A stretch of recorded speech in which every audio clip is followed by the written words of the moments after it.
Hey guys, welcome to our channel. Um, we're taking a break from our regularly scheduled decode or decodes at this point because I'm going through the numbers that I may have missed or that I did miss in the gematria. But now we're going to take another look at the Montauk Project. It's came up again. It's been a couple of years since I did a video on it. I did see it took quite a few views for this channel, but I don't think it would hurt to refresh our memories on the Montauk Project. And about a year or so ago, I was told to look up Montauk Towers and tell me and to see what I thought of they looked like compared to these new cell towers. And when I looked up the Montauk Towers a year ago or so, there were lots and lots of images of Montauk Towers from the 1940s. Now they've been scrubbed from the web, it seems. I found one image of a Montauk Tower, and it wasn't a very good image. But potentially good enough. You see, here's your Montauk Tower, the Montauk Project. Or perhaps, but you see, these things all hanging off the side looks eerily similar to the towers they have now. And the better pictures actually provided better, and we'll see if we can possibly, now, then see back to that radar thing that everyone and their dog has seen a radar. An old-timey radar. There's that picture. And right, you can see these little thingy whoppers hanging out.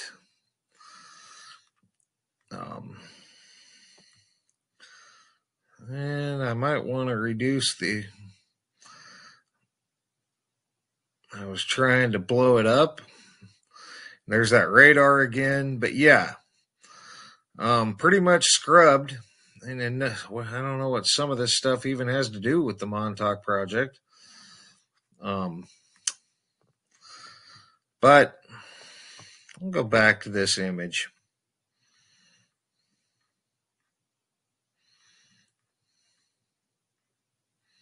Right here. A little better view. And I don't know if I can get that. No, I can't. But striking similarities. This was in 1940s, remember. And the new cell towers,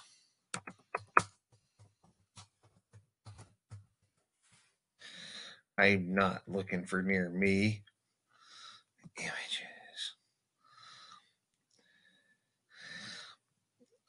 These new cell towers, and yeah, some of them are disguised as cactuses. Isn't that nice? I noticed they're trying real hard not to show a whole image of one. But here's one.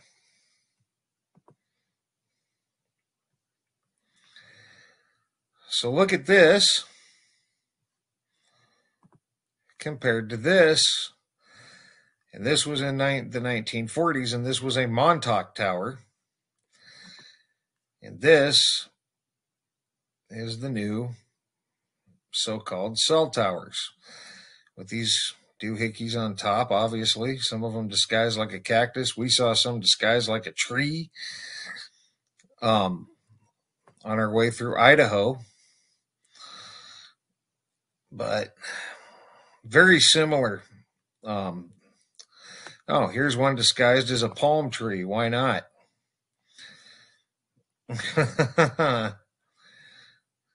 So,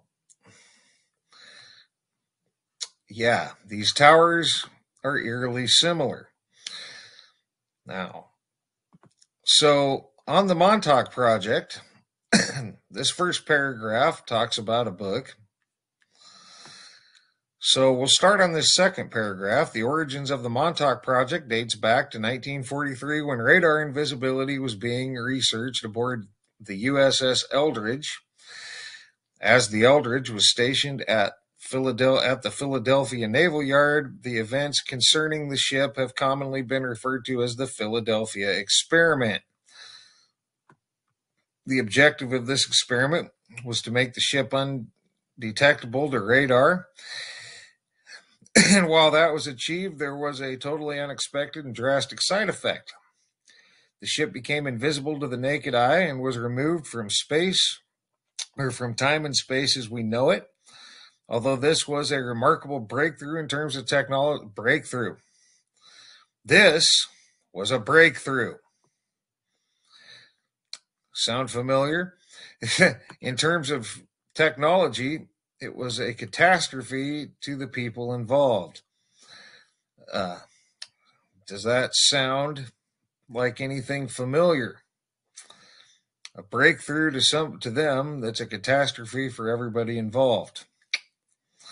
All right. Sailors had been transported out of this dimension. That's important. Out of this dimension, they said it right, and returned in a state of complete. I think this should be state as opposed to stack. In a state of complete mental disorientation and horror. Some of them were even planted into the bulkhead of the ship itself. Those who survived were discharged as mentally unfit or otherwise discredited, and the entire affair was covered up. After the war, research continued under the tutelage of Dr. John von Neumann, who had directed the technical aspects of the Philadelphia experiment. His new orders were to find out what made the mind of man tick and why people could not be subject to interdimensional phenomenon without disaster. A massive human factor study was begun at Brooklyn National Laboratories on Long Island, New York. It was known as the Phoenix Project.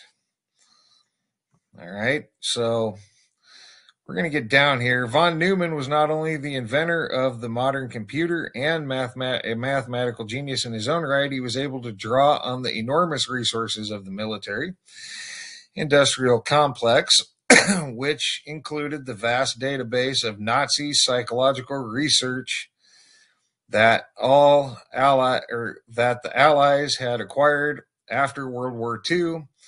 It was against this background that von Neumann attempted two couple computer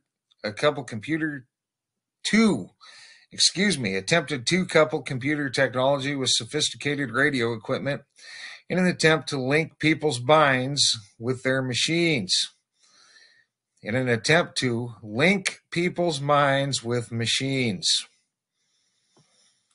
This was back in the 1940s, guys.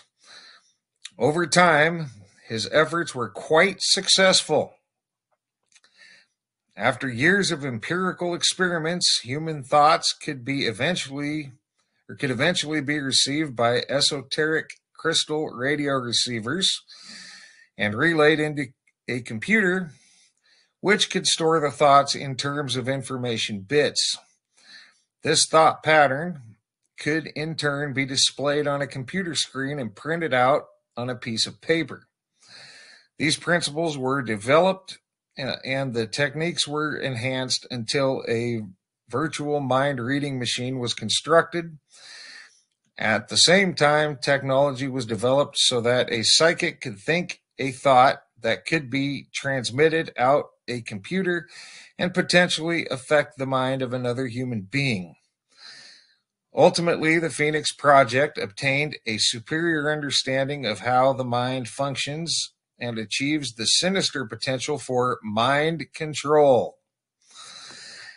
A full report was made to Congress, who in turn ordered the project to be disbanded at last, at least, I suppose this should say, in part for fear of having their own minds controlled. Oh, we wouldn't want that. Those poor guys. Private concerns that helped to develop the project did not follow the dictate of Congress and sought out to seduce the military with the idea that this technology could be used in warfare to control enemy minds. A secret group of deep financial resources and some sort of military tie decided they would establish a new research facility at Camp Hero, a derelict Air Force station at Montauk Point, New York. This locale was chosen because it housed a huge SAGE radar antenna that emitted a frequency of approximately 400 to 425 megahertz. Coincidentally, the same band used to enter the consciousness of the human mind. In the late 60s, the reactivation of Camp Hero began despite no funding from the military. By 1972, the Montauk Project was fully underway, with massive mind control experimentation being undertaken upon humans, animals, and other forms of consciousness that were deemed to exist. So they're experimenting with mind control here with crystal antennas that operated at 400 to 425 megahertz. And this was one of their original towers. Compared to this. Now. All right. So, over the years, the Montauk researchers perfected their mind control techniques and continued to delve farther into the far reaches of human potential by developing the psychic abilities of different personnel. It eventually got to the point where a psychic's thoughts could be amplified with hardware and illusions could be manifested both subjectively and objectively. This included the virtual creation of matter. All of this was unparalleled in the history of what we call ordinary human experience, but the people who ran the Montauk Project were not about to stop. Of course they weren't. They would reach even farther into the realm of the extraordinary. Once it was developed discovered that a psychic could manifest matter, it was observed that it could appear at different times depending on what the psychic was thinking. Thus, what would happen if a psychic thought of a book but thought of it appearing yesterday? It was this line of thinking and experimentation which led to the idea that one could bend time itself. Well, probably not time, most likely another reality is what you're looking at there, from what I know. After years of empirical research, time portals were opened with massive and outrageous experiments being conducted. The Montauk Project eventually came to a bizarre climax with a time vortex being opened back to 1943 in the original Philadelphia experiment. And this is where it goes into this Preston B. Nicholas that was told he worked on the Montauk Project, but he didn't, but he didn't, basically. So they were working on mind control while sitting in the Montauk chair. So according to the accounts of both Preston and Duncan, I'm going to skip this because I went over it in my previous video that I did on this a couple years ago. Basically, like I said, he was told he worked on the project, didn't remember working on the project. According to the accounts of both Preston and Duncan, the Montauk project culminated on August 12th, 1983. So you're in 1983, and they're still working on it. A full-blown time portal was fully functioning, but things were out of control, and Duncan called together a group of people that decided to crash the project. While sitting in the Montauk chair, we got that as one of our control group, a device connected to esoteric radio receivers studded with crystals that sent thoughts out of a giant transmitter. Duncan unleashed a giant beast from his subconscious, which literally destroyed the project. The people who had been working on the base suddenly abandoned it. The air shafts and entrances of the major underground facility beneath the base were subsequently filled with cement. Full circumstances behind all this remain a mystery to this day. Although an unauthorized video had been widely distributed regarding this story and several lectures had been given on the Montauk Project, no book was forthcoming on the subject. Different writers had attempted to undertake the task, but were either mentally incapable of dealing with the subject or were frightened off one way or another. One science reporter for the New York Times started the project, but backed off when he discovered, to his own surprise, that the Montauk Project was indeed quite real. Well, there you go. This mainstream media outlet started a project to report on it, but backed off when they discovered it was real. Imagine that. So this goes on, but as the Montauk Project was published, and that's a book, further research and events continued that would indeed establish that there was a real scenario behind this wild information Preston was talking about. So now we're getting into the book. And but I think that pretty much says it all. A mainstream media outlet was going to report on it, but then backed off when they found out it was real. When they found out it was real, though. It was fine when they thought it was just a story, but when they found out it was real, well, we can't do that. It's real. We can't report real stuff. So that tells you even back then. So so do they report anything real? Who knows? That's not even the point. The point is the Montauk Project, projecting psychic thoughts into people's heads. Why do we think that connects? Well, obviously, I think they're projecting the uploads into people's heads, or the updates into people's heads, so that the people who aren't seeing these effects are being mind controlled not to see these effects, and the rest of us can see them plain as day because we can't be mind controlled in that way. The towers are more sophisticated now. Cell towers, right? That's what they are. That's what we're told. Who am I to question that? Even though they look like Montauk towers. So, there you go. The Montauk Project. I think I'm going to let this video go at that. I don't think I need to say anything else. I'll provide this link again. And by the way, I had a hard time finding this link again. Everything I can find on it now says it's a conspiracy theory and all this other nonsense. It's changed. They've changed they've scrubbed most of the tower images from the web, and they've